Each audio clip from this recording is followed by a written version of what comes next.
Bonjour, alors je termine maintenant le chapitre 2 dans Un cours en miracle. C'est la toute dernière section. Je suis toujours à la maison de ma mère. Nous sommes samedi le 7 juillet 2012. Section 8 à la page 36. La signification du jugement dernier. Paragraphe 1. Une des façons dont tu peux corriger la confusion magie-miracle est de te rappeler que tu ne t'es pas créé toi-même. Tu as tendance à l'oublier lorsque tu deviens égocentrique, et cela te place dans une position où il est pratiquement inévitable de croire en la magie. Ta volonté de créer te fut donnée par ton Créateur, qui exprimait la même volonté dans sa création.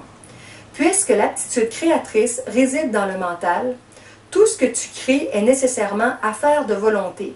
Il s'ensuit aussi que tout ce que tu fais seul est réel à tes propres yeux, mais point dans le mental de Dieu. Cette distinction fondamentale conduit directement à la signification réelle du jugement dernier. Paragraphe 2. Le jugement dernier est l'une des idées les plus menaçantes dans ta pensée. C'est parce que tu ne le comprends pas.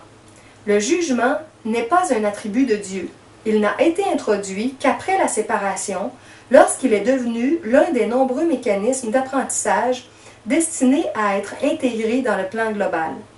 Tout comme la séparation s'est produite sur des millions d'années, le jugement dernier s'étendra sur une période aussi longue, et peut-être même plus longue.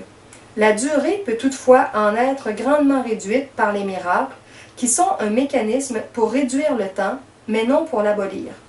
Si un nombre suffisant développe un véritable mental de miracles, ce processus de réduction peut être quasiment incommensurable. Il est essentiel toutefois que tu te libères rapidement de la peur, parce que tu dois émerger du conflit si tu veux apporter la paix à d'autres mentales. Paragraphe 3. Le jugement dernier est généralement considéré comme une procédure entreprise par Dieu. En fait, il sera entrepris par mes frères avec mon aide. C'est une guérison finale plutôt que l'infliction d'une punition, aussi méritée que la punition puisse te paraître. La punition est un concept totalement opposé à la justesse du mental, et le but du jugement dernier est de te rendre ta justesse du mental. Le jugement dernier pourrait être appelé un processus de juste évaluation. Cela signifie simplement que chacun en viendra finalement à comprendre ce qui est digne et ce qui ne l'est pas. Après cela, l'aptitude à choisir peut être dirigée de façon rationnelle. Jusqu'à ce que cette distinction soit faite, toutefois, les oscillations entre volonté libre et emprisonnée ne peuvent que continuer. Paragraphe 4. Le premier pas vers la liberté comporte un tri du faux et du vrai. C'est un processus de séparation au sens constructif qui reflète la véritable signification de l'Apocalypse. À la fin, chacun regardera ses propres créations et choisira de ne préserver que ce qui est bon, exactement comme Dieu lui-même regarda ce qu'il avait créé et connut que c'était bon. À ce stade, le mental peut commencer à regarder ses propres créations avec amour parce qu'elles sont dignes. En même temps, le mental désavouera inévitablement ces malcréations qui, sans croyance, n'existeront plus.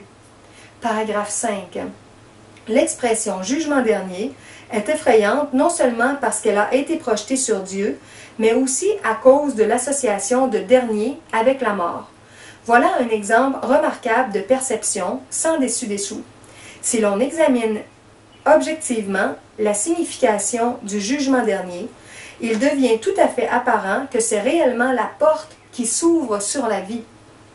Nul ne vit vraiment qui vit dans la peur. Ton propre dernier jugement ne peut pas porter sur toi-même, parce que tu n'es pas ta propre création. Tu peux toutefois l'appliquer de façon signifiante et à tout moment, à tout ce que tu fais, et ne garder dans ta mémoire que ce qui est créatif et bon. C'est ce que ta justesse du mental ne peut manquer de te dicter. Le seul but du temps, c'est de te donner du temps pour accomplir ce jugement. C'est ton propre jugement parfait sur tes propres créations parfaites. Quand tout ce que tu retiens est digne d'amour, il n'y a pas de raison pour que la peur reste avec toi. Voilà ton rôle dans l'expiation. C'est la fin de la section 8 et du chapitre 2 à la page 37. C'est vraiment très très beau parce que ça nous explique, quand on comprend bien, que le jugement final, c'est la fin du jugement. C'est d'avoir un mental juste où on regarde avec amour tout ce qui est, soi-même, les autres, le divin. Donc, il n'y a plus de jugement. Alors, on n'a pas de raison d'avoir peur et surtout pas de punition parce que, comme ça disait, la punition est un concept qui est opposé à la justesse du mental.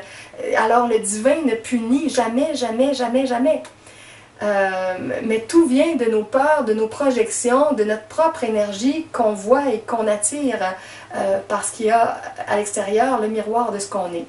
Alors, cette nouvelle façon-là de voir la vie sans le jugement, ni le nôtre, ni celui de Dieu, c'est une porte ouverte et ça me donnait l'idée d'ouvrir la porte, comme si on s'en allait dans une autre direction.